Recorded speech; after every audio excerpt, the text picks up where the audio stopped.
Tuhan bersamamu. Inilah Injil Yesus Kristus menurut Lukas.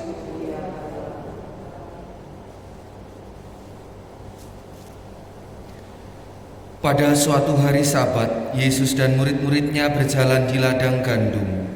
Para murid memetik bulir-bulir gandum, menghisarnya dengan tanah lalu memakannya. Tetapi beberapa orang Farisi berkata, "Mengapa kalian melakukan sesuatu yang tidak diperbolehkan pada hari Sabat?" Maka Yesus menjawab, "Tidakkah kalian baca apa yang dilakukan Daud ketika ia dan para pengikutnya lapar? Ia masuk ke dalam rumah Allah dan mengambil roti sajian. Roti itu dimakannya dan diberikannya kepada para pengikutnya, padahal roti itu tidak boleh dimakan kecuali oleh para imam." Dan Yesus berkata lagi, "Anak manusia adalah Tuhan atas hari Sabat."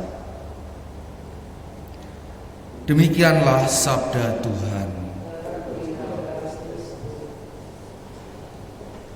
Saudara-saudari yang terkasih dalam Kristus, Injil yang baru saja kita dengarkan hari ini bukan mau mengajak kita untuk melanggar sebuah peraturan, tetapi mau mengambil semangat yang ada dalam setiap peraturan, di mana peraturan itu dibuat pasti tujuannya adalah untuk kebaikan bersama.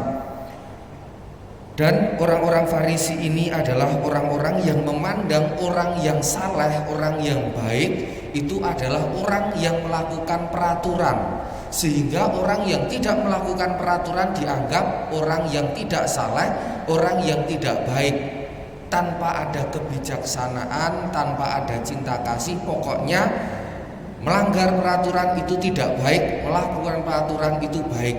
Sehingga yang dicari dalam pandangan orang-orang Farisi ini adalah menghakimi orang lain. Saya sudah melakukan peraturan, berarti ketika ada orang yang tidak melakukan itu langsung dihakimi.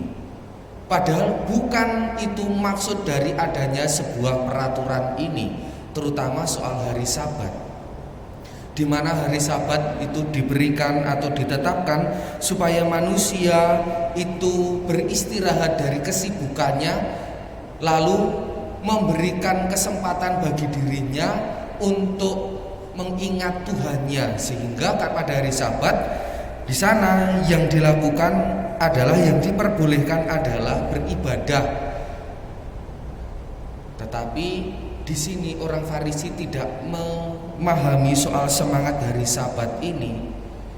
Maka kita pun diajak oleh Yesus melalui perikop yang ada dalam Injil hari ini supaya kita yang pertama tidak menghakimi orang lain, tidak mudah menghakimi orang lain terhadap kesalahan dari yang dilakukan oleh orang lain. Kita lalu yang kedua, kita diajak untuk menghidupi peraturan. Jadi tidak hanya menjalankan peraturan tetapi menghidupinya, di mana setiap peraturan adalah untuk kebaikan. Jadi ketika kita melakukan peraturan adalah untuk kebaikan, untuk melakukan cinta kasih, sehingga dengan melakukan peraturan itu harusnya saya menjadi semakin baik, harusnya saya menjadi semakin memiliki cinta kasih. Berkat Allah senantiasa menyertai kita semua.